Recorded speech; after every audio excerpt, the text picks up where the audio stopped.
Exercise 1.5 question number 3 कह रहा है recall pi is defined as the ratio of the circumference say C of a circle to its diameter say D that is pi equal to C by D. कह रहा है कि given ऐसा चीज होता है कि ratio of circumference and diameter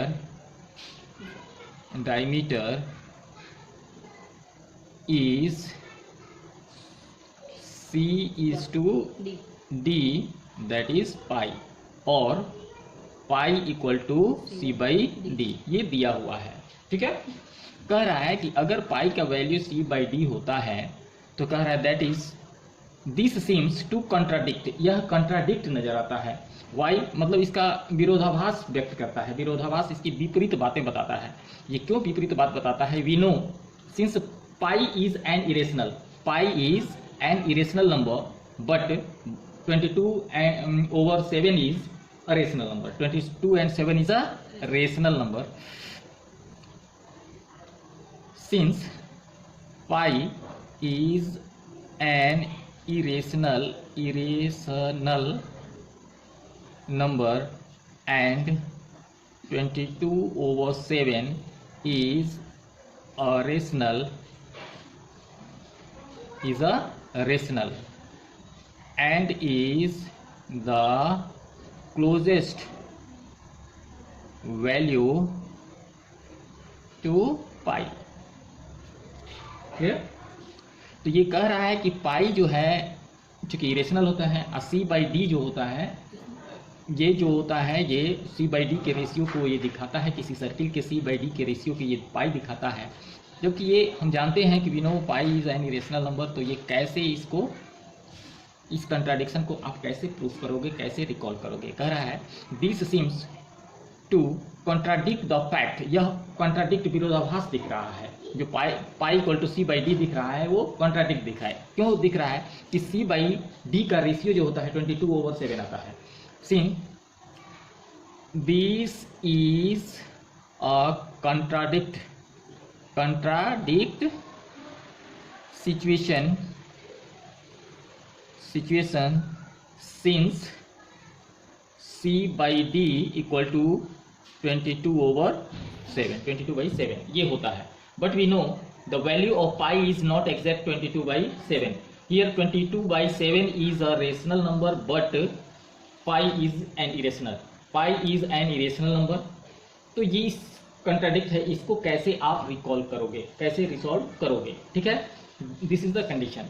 इसका मतलब क्या हुआ कि दैट मीन्स और pi equal to C by D, pi equal to C by D, इसका मतलब क्या हुआ कि pi equal to C by D का मतलब क्या हुआ कि ये सी बाई डी ये जो होगा सी और डी का वैल्यू जो होगा वो जरूर ही जो भी इसका मैग्नीट्यूड होगा, मैग्नीट्यूडनल जो वैल्यू होगा वो वैल्यू जो होगा इरेशनल होगा। मैग्नीट्यूडनल वैल्यू होगा वो क्या होगा? इरेशनल होगा। सी बाई डी यानी 22/7 डी और pi equal to C by D, इसका मतलब क्या हुआ कि इसका वैल्यू 22/7 न होकर, this is not the exact 22/7 ये आ रहा है C by D, but 22/7 is not the exact value of pi. तो ये कंट्राडिक्ट कर रहा है। कंट्राडिक्ट कहने का मतलब क्या होता है? This is not the reason for solving in this question. इस क्वेश्चन में इसको मेंशन करना जरूरी नहीं है, 22/7 को इस चीज़ को लिख दिया है, यहाँ लिखा हुआ है, कोई इसकी ज़रूरत नहीं है।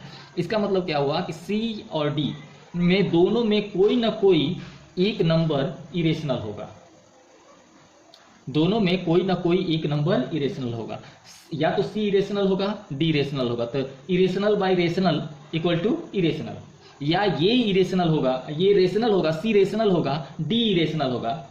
तो एक भी अगर कोई इरेशनल नंबर हो तो इसका कोसेंट जो आएगा इरेशनल होगा, या दोनों का दोनों इरेशनल हो तो अभी कोसेंट जो होता है इरेशनल होता है।